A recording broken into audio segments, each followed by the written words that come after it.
I just hit 1,000 subscribers, for which I'm so grateful for, and I also decided to start monetizing my videos. Today, I kind of just wanted to do a check-in and have a heart-to-heart conversation about why I decided to monetize my videos and kind of what it means for this channel. I honestly hate discussing YouTuber type things like this. That's why I don't call any of you subscribers or viewers, because I feel like that's just a little bit dehumanizing. I also personally don't like the channel trend names, like if you're a Logan Pauler or a Jake Pauler or whatever the different channel names are. I feel like you guys are all individuals and I don't want to group you together like that. Oh my gosh, he just flopped. I also don't have any specific uploading schedule. A lot of people ask me what days I upload, and it's honestly just whenever I feel like. Sometimes I upload back to back or even multiple times a day, and other times I go weeks without uploading. I also don't pre-film my videos. I don't like the idea of having a set schedule. I just make videos whenever I feel like it and whenever I have something I want to talk about. I also feel like it's a little bit disingenuous to have a video that you filmed weeks back and just post it like nothing happened. I feel like these videos are just us having a conversation.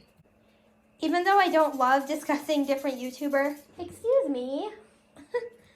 Even though I don't love discussing different YouTuber topics like this, I do think that it's really important. For one, many of you actually have your own YouTube channels, which I think is super amazing.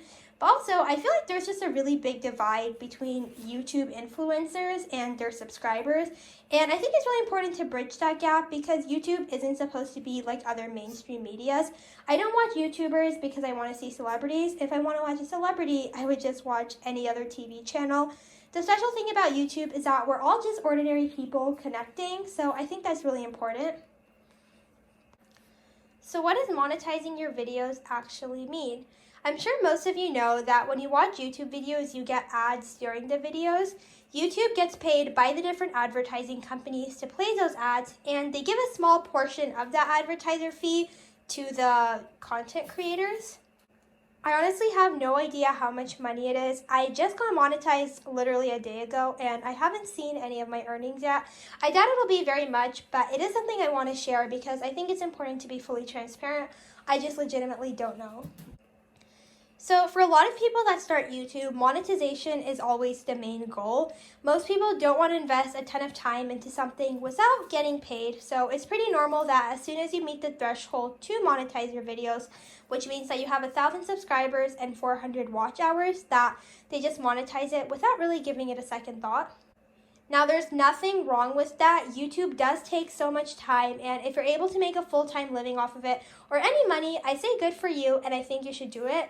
But for me personally, I never thought I would monetize my videos. I have a lot of hobbies, especially dance, and ever since I started teaching and I'm doing dance as a profession, even though it's not my living, I think there's a whole nother level of pressure when you start making money off of something. I think even the best, most kind-hearted, honest people, there is a shift when you start making money and you just have to start looking at your hobby differently. I think there's a lot more pressure, and I never wanted YouTube to become like that for me. Also, making commentary and critique videos, I feel like it's a little bit of a gray area whether you should be monetizing your videos because people could argue that you kind of are making money off of hurting other people's channels. I definitely wouldn't consider myself a tea or drama channel, and I don't really do exposing video type content. I mainly make videos about stuff that's already out there on their own YouTube videos. So I really hope that I'm not hurting anyone, and I always try to be really positive and share both sides in my videos.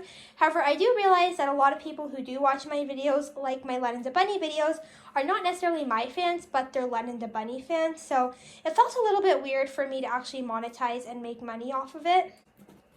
Saying all that, it probably sounds a little bit hypocritical that I did decide to monetize my videos.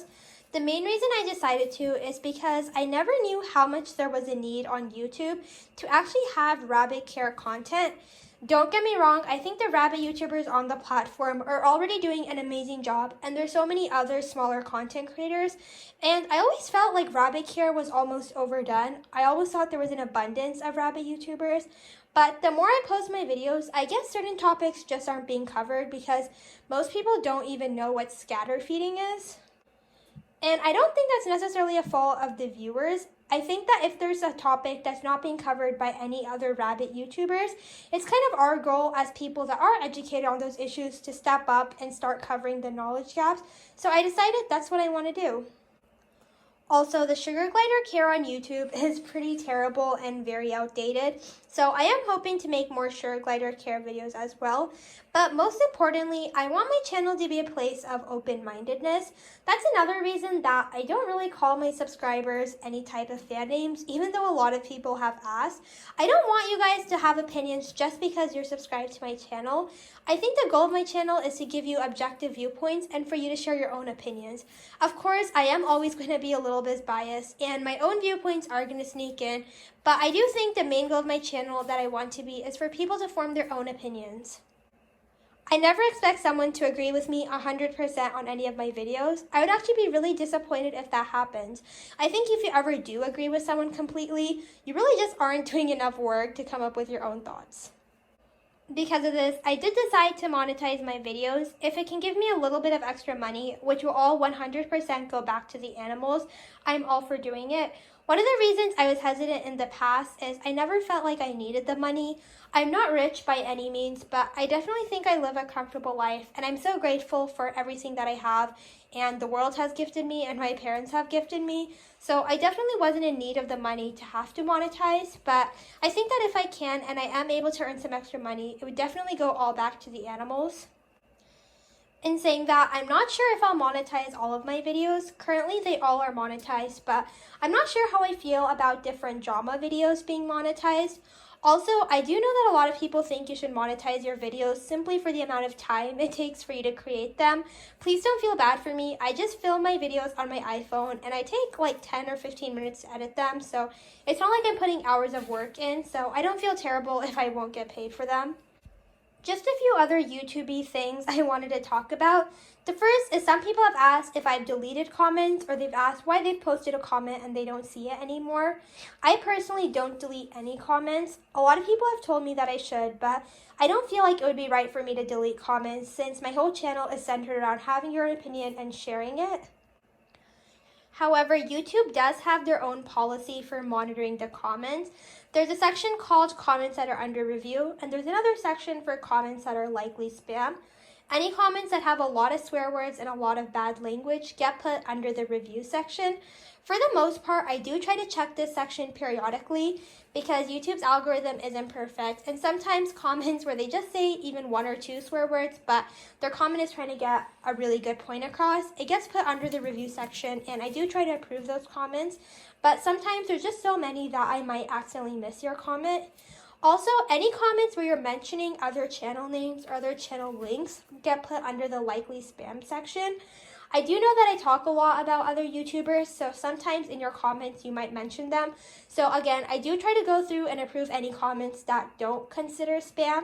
Also, any spams that are like sub for sub or please subscribe to this channel, YouTube considers spam, so there isn't anything I can do about that. But I do try to go through and approve any of the comments that aren't spam, but since there are quite a bit more comments now, sometimes I just miss them. On the same boat of there being a lot of comments and YouTube not being the most perfect platform, sometimes if you guys reply to one of my comments or you even post a comment in general, I'm not always notified. So if I don't reply to your comment or it seems like I'm ignoring it, I'm really not trying to. Sometimes I just miss them. The same thing is with Instagram messages. I love talking to y'all, and there's a lot of you that I've talked to for a long time and I know who you are, but there's others who will message me and I'm always open to taking new messages, but sometimes you just have to provide me a little bit of context of who you are because I might have forgotten, especially if your YouTube channel name is completely different than your Instagram name. It really helps if you can just reintroduce yourself just so we're all on the same page. Please don't take offense if we've had a really long conversation in the comments and I just don't remember it the next day. So that's everything that I wanted to talk about. I do know that it might be weird seeing ads play in front of my videos, but I do want you guys to know that nothing has really changed. I'm still not going to have an uploading schedule because that just doesn't feel like me. I'm not going to have super fancy production videos because, again, that's not what this channel is about. I feel like we're all just friends having a heart-to-heart conversation, so I don't think there's any need for fancy editing and all these different musics. I just want it to be us. I also love taking requests from you guys, and I'm always open to doing different video requests, but sometimes if there's a video that I'm just not feeling like I want to make, I might not make it for a little bit. So again, please don't take offense to that. There's some videos where I get a request and I'm super excited about it and I do it the very next day. And there's other times where I get an idea and I do think it's really important and one that I want to discuss, but it's just not one that I want to film immediately. Let me know if you guys are interested in more videos that discuss the YouTube side of things. I'd love to do my part in breaking down the wall between subscribers and content creators. I'm still a microscopic channel, so I'm not sure how much insight I can provide. Oh my goodness. I told you guys, I really am allergic. Some people think I'm lying about my allergies, but I'm super allergic to the rabbits. But anyways, like I said, I'm still a microscopic channel, but I'd love to do my part in breaking down the wall and sharing down anything that I've learned through my experience. That's it for me. Thank you all so much for watching and being part of my little family. Be sure to comment down below because I do recognize you guys and your usernames, and I love talking to you all and catching up. Okay, bye. See you guys next time.